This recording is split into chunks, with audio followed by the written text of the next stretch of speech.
So the year 2020 is finally coming to an end.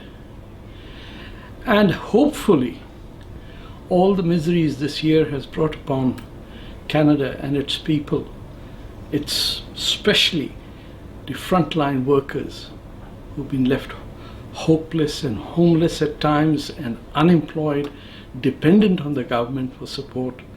I hope that time comes to an end, because no one will ever in history record 2020 as having contributed anything in a positive manner other than the generosity of Canadians towards those who were suffering and the frontline workers who went out of the way.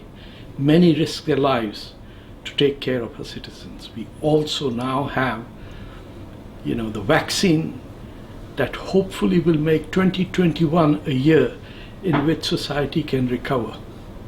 Probably the Spanish flu will be next remembered by the Chinese flu. But until and unless we realize that this influenza, a coronavirus, or COVID-19, or whatever you call it, did not distinguish between people's colors, racial origins, or any other aspect, it could hit anyone, except perhaps those who made hundreds of billions of dollars during this period. And one wonders how that happened. The disease sees us all as common humanity. Perhaps it is time for us to see the rest of Canada and the rest of the world as part of one humanity. No blood sample ever asks which race or religion you came from. Yet while it is within us, we constantly check around about the superiority of our race, our religion, our ethnicity. And throughout this year, the other tragedy that accompanied COVID-19 was the threat of international religious extremist terrorism. Even as the world was suffering and going through a terrible ordeal, there were young people who wanted to kill in the name of religion. That challenge is to a whole lot of people, that in 2021, someone like Mr. Macron of France will have the courage to stand up and say enough is enough, that we will fight this scourge. Unfortunately, in Canada, we don't see anyone saying that.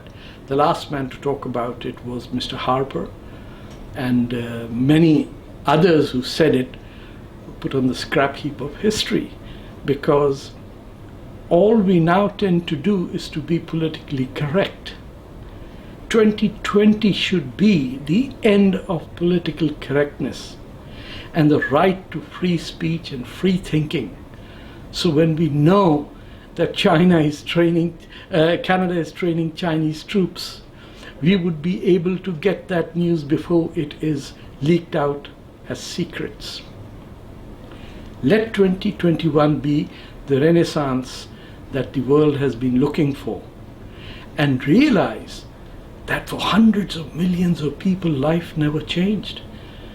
Whether COVID-19 came or didn't come, millions in Africa and in Asia and lots more in South America simply had no access to any care of any sorts. Leave aside ventilators or anything of that sort. People simply died. And with it also, we recognize that in some cultures, even dying of COVID-19 was a shame and therefore hidden in graveyards which were unmarked. We have miles to go before human civilization spreads its wings across the world, not just secure in democratic liberal Europe. And that's the challenge, that if European civilization has to further itself, it will have to fight not just the disease of the physique and the body, but the disease of the mind as well. And you know who I'm talking about. Happy New Year. 2021 should be better.